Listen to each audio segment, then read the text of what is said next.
Hi folks, John Cordisco back again. Here we are, the finals, down to 2 players in the FIDE World Chess Cup 2015. As white, I believe 8-time Russian champion Peter Svidler. And as black, Sergei Karjakin, originally playing for Ukraine, now playing for the Russian Federation. I'll tell you, it's a tough road to get here. These 2-game knockout matches are brutal stuff. And both of these guys played in numerous tie breaks.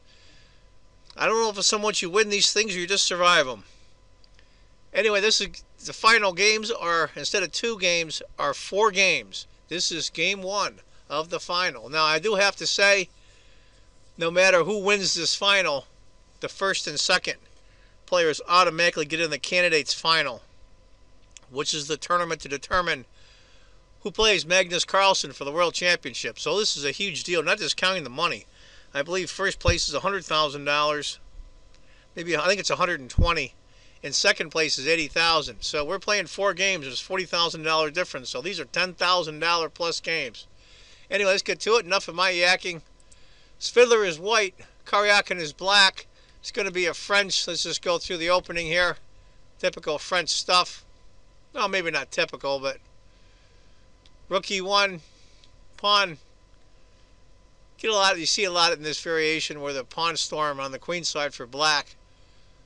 Pawn finally takes. Knight takes. That's the last book move according to the computer. Knight to e4. Okay. I like both setups actually. Be honest with you. I like whites. I like whites. Knights in the center. Same with black. And that computer bears that out. It's almost dead even.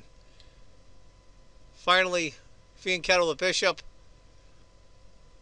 Now this was a move that the computer didn't pick. The computer liked bishop g5 and a lot of trades, but I like Peter Svidler's move a little bit better. c3. That card's the b4 square number 1, and this square too. I just don't like the fact that maybe this pawn here is a little backward, but it's okay though. I like the move. a6. Queen e2 maybe. Peter decides to go a4. I'm sure this is all part of the preparation on both their parts. b4. Now bishop g5.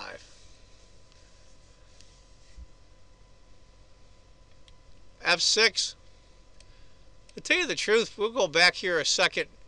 Instead of b4, I think black would be a lot better just to go simply h6. Just to guard this square. But b4, bishop g5, f6. We all know you don't like to move the f pawn unless you absolutely have to. But black seems okay here. Bishop d2, e5. The thing I don't like, I like the beautiful pawn setup for black here. But this dark squared bishop can't really get out yet. We'll see how that works out. Rook to c1, rook to f7. That move there I'm not so sure about. I like rook to c8, maybe b takes c. Knight takes c.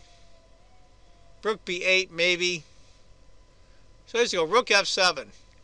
That was a surprise. d4.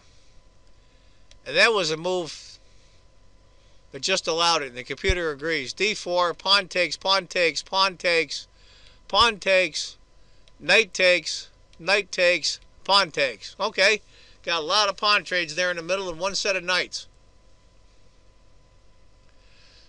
I like white. Couple of reasons. The rook's on the C and E file. The isolated D pawn for black. Of course, white doesn't have an isolated A pawn, but so does black as well. Small advantage for white, and the computer bears that out. It is a passed pawn for black. So you have to be mindful of it a little. Queen to b3. Rook to b8.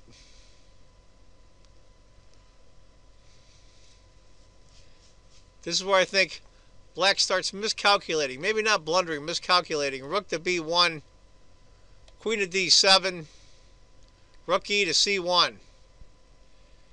And this is where I think black miscues. G6 looks good. H6, F5 maybe. Queen to E6. And the computer didn't like that at all. And frankly, I don't blame it. I think instead of queen to E6, a better move might have been F5.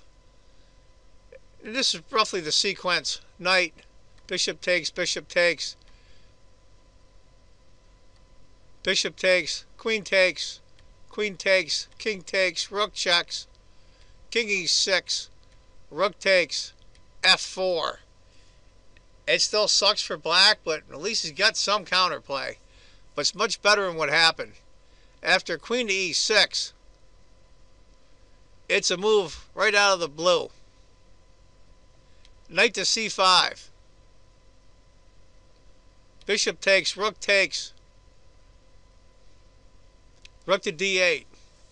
It's a pretty good advantage now for white. Even though he's down a pawn, it's about a 3-point advantage, and I agree with the computer. There's a bunch of stuff going on. This knight is pinned. Also pinned this way. Got double attack on the bishop, so this rook can't move. And for all intents and purposes, black's in Zugzwang. Bishop A5. What are you going to do with this? Got to move the rook. Queen to C4. I mean, black is all bottled up. Knight C3. Rook takes. I mean, I feel bad for Karjakin. Worked so hard to get here. I think he had a draw right along. He just miscued with that queen to E6. Queen to E1 check. Bishop, knight checks. And of course, the killer blow. Even though king to G2 is a better move, queen takes E2, and that seals it. And that's where Karjakin just incredibly disappointed. Resigns. Give you an idea, after queen takes, intermediate move, rook checks, forcing the rook to come back. Rook checks, king takes, and then you take the queen. And you're 2 full bishops up. It's over, of course. Tough break for Karjakin. You don't see Karjakin around a lot, but I think he made it to the final, and I think Svidler played very well, but Karjakin just miscued. Heartbreaker for Karjakin. Congratulations to Peter Svidler. I like them both, actually. Peter's an interesting guy. I think I'm from the United States, and obviously I speak English. And I got to tell you, frankly, I think Peter Svidler, being Russian, his English vocabulary is actually better than mine. Gosh, I don't know how many other languages he speaks, and I know he's a huge cricket fanatic. He just loves cricket, which is interesting for a Russian guy. But anyway, folks, there it is. Game 1 of the FIDE World Chess Cup 2015 Finals, won by Peter Svidler. Remember, it's a 4-game series at the end, not 2. The rest of the tournament was a 2-game knockout. This is a 4-game match, and this is game 1. So, as I always say, if you think chess is just a game, you're not playing it right. Take care, folks. Bye-bye.